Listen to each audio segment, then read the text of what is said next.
Krisna, moderator, dan teman saya Fikri akan menjelaskan awal mulanya kerajaan Goa Talo.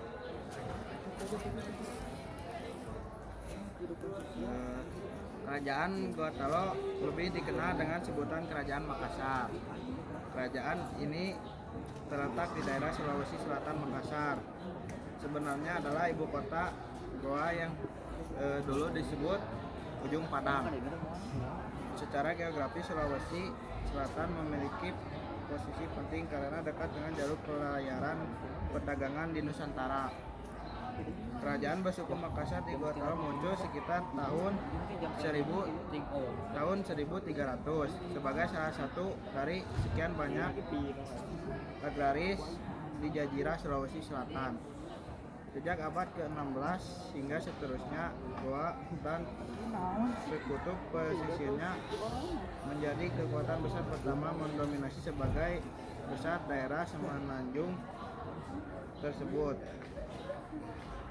Pencapaian politik ini dimungkinkan karena reformasi pemerintahan dan militer secara besar-besaran, termasuk pembentukan birokrasi pertama di Sulawesi Selatan.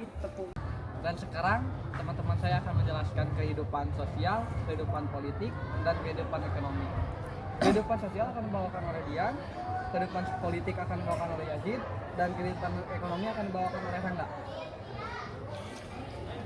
Kehidupan sosial, kehidupan masyarakat Goa Talo terikat dengan norma yang mereka anggap sakral.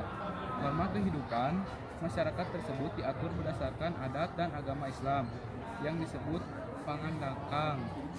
Selain itu, kehidupan sosial masyarakat Goa Talo juga masih bersifat feodal. Masyarakat Goa Talo terdiri atas 3 kelas, yaitu kareng golongan bangsawan, tumasarak rakyat biasa, dan atah hambar sahaya. Kehidupan politik di Kerajaan Goa Talo. Kehidupan ekonomi di Kerajaan Goa Talo mengandalkan perdagangan maritim, sedangkan di bidang sosial masyarakat Kerajaan Goa Talo ini masih feodal dan terikat norma-norma. Adapun dalam bidang budaya, Kerajaan Goa Talo ini meninggalkan perahu pirisi. Kehidupan ekonomi masyarakat Kerajaan Goa Talo. Kehidupan ekonomi masyarakat Kerajaan Goa Talo mengandalkan sektor perdagangan maritim. Hal ini disebabkan letak Makassar yang disertai dan menjadikan bandar perhubungan antara Malaka, Jawa, dan Maluku, sehingga ramai dikunjungi pedagang-pedagang dari dalam dan luar negeri. Dan sekarang teman saya Rizky akan menjelaskan raja-raja yang berkuasa di Kerajaan Goa Talo. Raja-raja yang berkuasa di Kerajaan Goa Talo, yang pertama ada Sultan Hasanuddin pada tahun 1653 yang dijuluki ayam jantan dari timur. Ada Tamasalangga Baraya tahun 1320 sampai 1345. Selanjutnya ada Ipuang Loe Lembang pada tahun 1345 sampai 1370. Ada Tuniata Bandri tahun 1370 sampai 1395. Selanjutnya ada Karampang Rigoa tahun 1395 sampai 1420.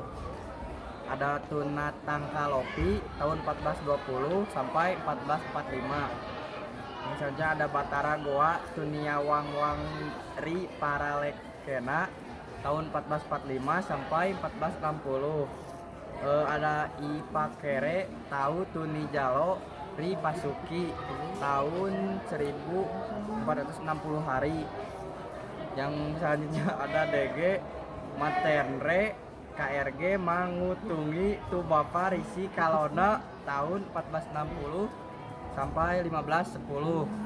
Yang terakhir ada I Manriwagau Gaeng Bontokaraeng Lakiung Tuni Palangga Ulaweng tahun 1510 sampai 1546. Selanjutnya teman saya akan menjelaskan masa kejayaan dan masa runtuhnya Kerajaan Goa Talo. Masa kejayaan. Pada 1653, Kerajaan Goa Talo mencapai puncak kejayaan. di bawah pemerintahan Sultan Hasanuddin. Kala itu, sosok yang dijuluki ayam jantan dan timur tersebut membuat kerajaan menjadi pusat perdagangan di Indonesia bagian timur.